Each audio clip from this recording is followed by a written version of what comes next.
Balaji, Chief Financial Officer at Tata Motors, joins in on the show right now. Balaji, great to have you on the show. We rarely get to speak with you, but I'm glad that you could take time out and be part of ET Now's 13th birthday celebrations. I must share something with Aisha and Avan, which they don't know. Balaji and me were neighbors. That was no Balaji. I'm saying that there was a time when you and me were actually neighbors. That's right. How are you?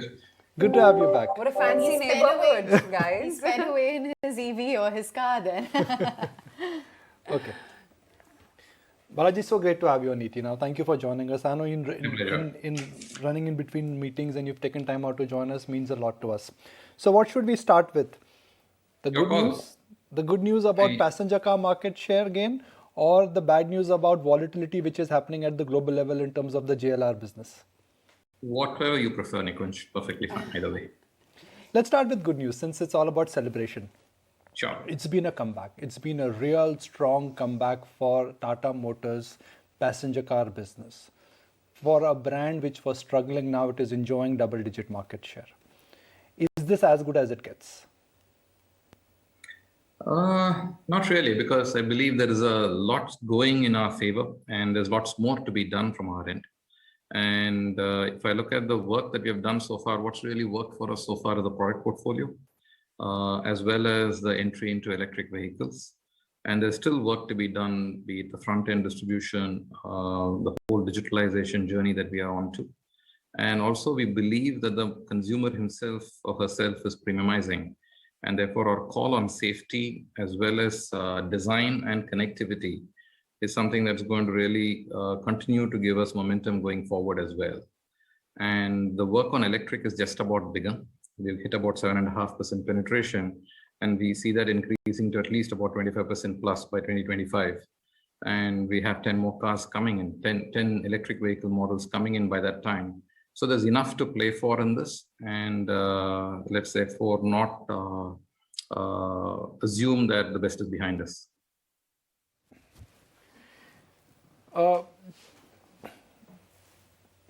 My question is what you've managed to achieve in terms of in market share and the comeback in the domestic market. What is the secret sauce here? Is it better positioning, better distribution, renewed focus? See, I think the new Forever range of vehicles that launched from 2020 onwards as part of the BS6 portfolio is something that has really attracted the consumers and also ensured that it is living up to the expectation of the new age consumer who's out there. At the same time, the doubling down on SUVs has also helped. And the bold call that we took on electric vehicles is now starting to pay off as well. And you shouldn't forget that across time, we've been clear that safety is one aspect that Indian cars need to get into. And therefore, our early bet on getting to 5-star GNCAP is now slowly starting to spread across the auto industry. And that is also now vibing well with the consumers. So that's an additional point here. And in 2020, the entire focus was how do you reimagine the front end? And that's an area where work is still underway. And we believe that will give us further benefits as we go forward. Additionally, the work around digitalization of the entire front-end experience is also going to pay us dividends going forward as well. So there is enough and more growth drivers that we have with us, and we need to ensure that we stay the course and execute flawlessly as we have been doing over the last 2 years. And in the recent past, I think what's really worked in our favor is also the way we have managed the semiconductor situation here in India. And that has helped in terms of ensuring we are agile, nimble, and we're also able to redesign our chip intensity in our vehicles in order to be able to deliver better growth. And currently the focus is also on debottlenecking capacities and ensuring that we're able to support the growth paradigm that is out there. And that's been our focus so far. Balaji, I want to specifically talk about EVs, because the penetration so far in the country is close to 7%. You have clearly plans to go big. Going forward, how is it that you see your revenue mix when it comes to contribution from different, powertrains, say in the next 3 years, and now with your Ford Sanand plant as well? How is it that you plan to ramp up production when it comes to EVs specifically? You're right. I think currently our portfolio has about 7.5% electric. And we're also seeing CNG coming in a big way within our portfolio. And we expect to see that cross double digit pretty soon. And at the same time, EVs will continue to rise further and reach the 25% mark that I talked about. So it's fair to say that pretty soon by 2025, you should expect to see a reasonable mix, which is pretty common between EV, CNG, petrol and diesel, more in favor of petrol being lead, followed by EVs, CNGs, and diesel being the last. So how exactly it will play out, the consumer will decide. But we are ready to play in all the segments to ensure that we give full choice to the consumers. And we've been quite clear that this is a decision of the consumer and not the OEM. And our job is to provide the options there. With respect to your point on capacity debottlenecking, as I said earlier itself, that we are ready to manufacture close to about 55,000 vehicles per month in our own existing plants. And that debottlenecking is fully underway. And currently the Ford Sanand plant, only an MOU has been signed. We have not yet concluded the deal, and I'll be able to talk about it after the deal is concluded. And but there is definitely one more, close to about 300 to 400,000 vehicles can get made there per annum. That's roughly about 40,000 vehicles. That's on top of the existing 55,000 that we are currently working on.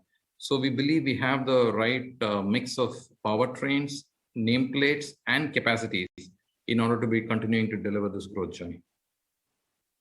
You know, I'm glad you gave me that pecking order, that it's first petrol and then comes EVs.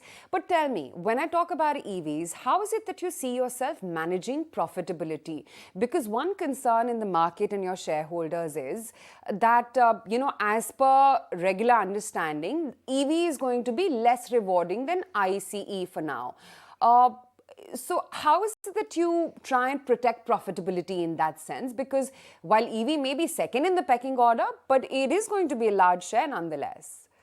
It is. And from an overall profitability perspective, for starters, we are already EBITDA positive as far as the EV business is concerned. And that's the reason why we are very carefully calibrated how we are investing in EVs. The existing products are also, there are three stages of this whole platform that we are building. First is a conversion platform, we're calling it Gen 1. The current Nexon EV Max go into that. Second, we are looking at the multi-fuel architectures where it is designed for EV but can also carry an IC engine if needed. And that is a curve that we showcased about a month and a half back. And third is a born electric platform, pure electric. That is where the Avinya concept is coming in. So that is ensuring us that we are able to defray expenses over larger volume and not investing too ahead of where the consumer is. At the same time, we need to be ahead of the curve with respect to ensuring that we are bringing the consumer up, but we can't go too far away. That's number one. Number two, the overall volumes are adding. I'm not cannibalizing any of the IC engine portfolio at this time. We are getting growth in both these. And we believe the consumer, the more the choice is available to consumers, the better are the chances of success for any OEM. And therefore, we do not see this cannibalizing at this point in time. Number two. So these additional volumes give us operating leverage. Three, don't forget that the cost of IC engine manufacturing in the country will keep going up as the emission standards keep increasing. We're already seeing challenges at the lower displacement diesel engines already. EVs are actually cheaper when it comes to that. And this economics of EV costs coming down as battery prices come off and IC engine costs going up as more and more investments are needed to get into that envelope of emissions is another parameter that needs to be kept in mind. And lastly, and perhaps most importantly, the EVs will always carry a premium over IC engine because this is a better consumer experience. There is lower maintenance, lower TCO. The torque is outstanding. So you get a rip when you actually press on the pedal there. And it's noiseless, and which means you feel the music better. The thrill of the ride is much, much better in an EV compared to ICE. So there'll always be a premium for that. Add those three mixed together, we are quite confident that EV as a business will be cash positive by 2025. And ICE will continue to do well as well. Gave us the headline. But okay, one more aspect before I toss it across to my next anchor. How do you deal with competition? Because, while you are going to be gaining ground when it comes to EVs or SUVs, so are going to be other players as well. You've got very aggressive launches planned, but do you feel sustaining over 70% market share will be okay for you? Again, you're gaining market share very smartly thanks to your SUV portfolio. But going forward, how is it that you see that you're going to be competition ready? Not just protect your market share, but perhaps grow it forward. See, I think India will always be an intensely competitive country. It'll be foolish on our part to assume that competition will just roll over and give away market share. It doesn't happen that way.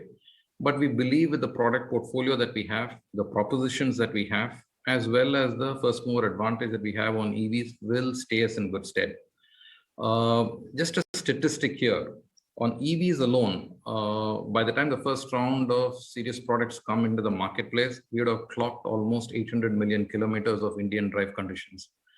And that's a sizable first mover advantage we have because that will go towards how do you design our vehicles, how do you ensure that the BMS, the battery management systems are tuned to Indian conditions. And that we believe will give us a significant start with respect to how we can work with on our products, which should help beat competition. But the game in EV is first and foremost penetration. Market share is incidental to that entire game plan. And as long as we are growing ahead of the marketplace and continuing to lead this disruption in the marketplace, we are happy. All right, Balaji, good morning. Let's talk about JLR as well, because there are huge concerns surrounding that when it comes to debt. What is the outlook on the deleveraging roadmap? Can you just walk us through as well how you plan to deal with some of these concerns? Are you seeing, the heat of a slowdown or less luxury cars being sold?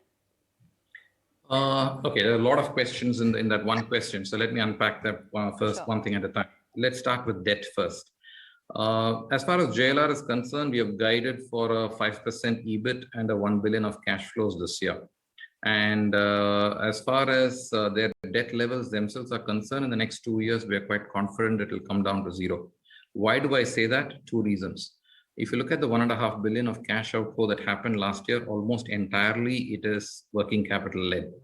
And that is because volume growths were lower than the previous year. There is a volume decline. In a negative working capital situation, automatically cash flows out. And as we get back to growth, this will rewind back. And therefore, we should get back that cash in the next 2 years. Don't see a challenge there. Second, if you look at their intrinsic break-even levels, which used to be almost 600,000, 550,000 vehicles earlier, is now down to about 320,000 vehicles. So therefore, if you're able to start growing ahead of that, which we are quite confident of once the semiconductor issue eases, we believe this business will generate significant cash and significant profits and significant dividends. So combination of these three, we are quite confident that JLR will go to net debt zero by FY24 end. So we're quite comfortable there. To your point on demand, at this point in time, we do not see any stress in demand. The premium luxury segment that we are in continues to be robust. We have an order book of 168,000 vehicles when we ended last quarter, and that has only strengthened further thereon as the Range Rover Sport orders are also starting to be picked up. And in the meanwhile, the semiconductor situation is gradually easing, and we expect to see that continuing to improve as the quarters roll by. And what did cause grief for us in the current quarter, running quarter, was the China lockdowns, and that had implications on supply chain as well as China sales. And that we had called out last quarter as a temporary aberration. And once that starts coming back under control again, we expect to see JLR having a pretty strong second half as it goes forward. So that's how we see the JLR situation at this point in time. China, we don't know whether it will open up or not. There is a yes, no, and still a lot of I don't know about the COVID restrictions. So assuming that China does not open up and the economy does not normalize with what we actually anticipated 3 months before or 6 months before, what happens to JLR China business? See, currently the factories are all opened up, and speaking to the Chinese team earlier this week, and the factories are opened up, and production has started everywhere. So gradually things are picking up as far as the production is concerned. Even if you look at the retail sale is down 6% compared to the down 11% that was there the previous month, and gradual opening is what we see. And at the same time, the main one that is impacting JLR at this point in time is the availability of supplies. The order book is pretty strong, and that does not include China. So therefore, we are quite comfortable that as things gradually improve in China, we should have momentum picking up in the rest of the world as supply situation improves. JLR EV portfolio is not as strong as what, let's say, a Mercedes or BMW has in Europe. Is that a challenge for JLR European business? It's fair to say that if we had preferred, then would love to have the EVs in JLR portfolio a year ahead of time. I think that's a fair statement. But having said that, the current products that we have is some of the best that we have ever had. There's a new Range Rover, there's a new Range Rover Sport, there's a new Defender 130, and the Defender launch itself has gone off exceedingly well. So we have enough ammunition to work this. And by the time this actually starts stabilizing, we expect the EV portfolio of 6 Land Rover BEVs and the Jaguar going fully electric coming in by 24 and 25. So we are well covered for this, but your point is right. If you would have preferred, would have preferred it earlier, and we are doing a level best to see how fast we can get that. In the last 3 years, Tata Motors has also sold some of the small and non-core businesses. Have you cleaned up the house in terms of selling the non-core businesses? Not yet. There's still work in progress, and over the next 2 years, you should expect to see more from us on this. That's one of the variables we said from a deleverage perspective, we will work on. Stability in JLR numbers. Every time when we look at the quarterly performance, sometimes good, sometimes bad, sometimes disappointing, sometimes great. JLR numbers, margins are always hard to predict. I think to be fair to the team there, I think the externalities that they're dealing with is substantial. And what we are able to do internally is now pretty stable in terms of our break-even levels and our ability to actually get us a set of numbers on the cost and cash and capex. That's pretty steady now. Where we do struggle with, and it's a fair assessment to say that growth rates and externalities on supplies is something that we are not in a position to predict, but we do live in a volatile world. And therefore, we are doing our level best to insure ourselves from that. But we got some further work to do on that particular front to ensure that we are completely above that. But I think the situation is such that there's not much that we could do on some of the variables we're dealing with. So is the financial leverage uptick still work in progress? There are a lot of changes which have happened there, but it is still work in progress, or you've reached that threshold beyond which it will not improve now? No, I think we have done solid work on the fixed cost structures. Where I think there's still work underway is the variable costs. And one of the call-outs on Refocus is a program on cost savings in JLR is called Refocus. And there we are working squarely on ensuring the variable cost structures are also controlled and brought under the bandwidth that we would want to work with. And that is an area where work is still underway, and that will help us a lot as we navigate the inflationary environment that we are currently dealing with in the global auto world. So there's still work on the variable cost side that is underway. Balaji, so I'm just going to refer to a earlier comment of yours, and this in a sense has something what Chandra has referred to earlier also, and you just alluded to. Despite the fact that the dynamism in global demand is changing, commodity prices are changing, you are committed to your earlier guidance of becoming net debt by 2024. I mean, are you confident despite how things are moving in the world? Absolutely. What gives you the confidence? That's my follow-up question. Great question. I think we need to split this into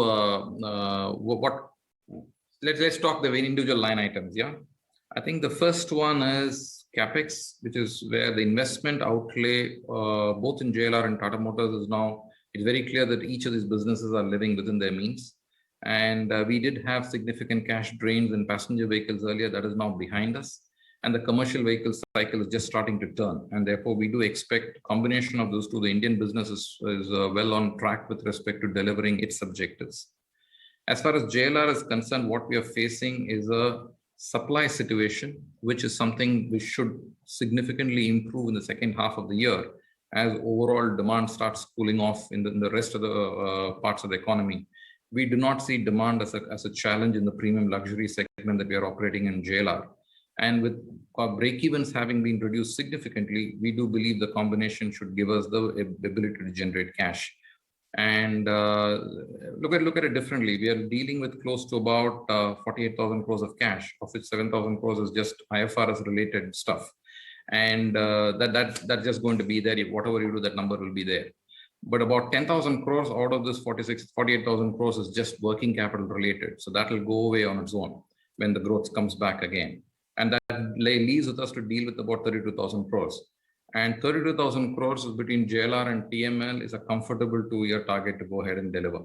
And we don't see that as a concern. Thanks, everything due to the points that I just mentioned earlier. What about CVs though, Balaji? Because, you've seen again a very fantastic growth there, and you were seen bidding quite aggressively for government tenders as well.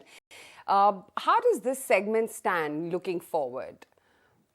CV as a segment, I think, has had a fair amount of challenges over the last 4 years. And what we are now seeing is probably a secular increase in demand as we go forward. It's happening in all the segments. CVs, ILCVs, small commercial vehicles and passenger buses.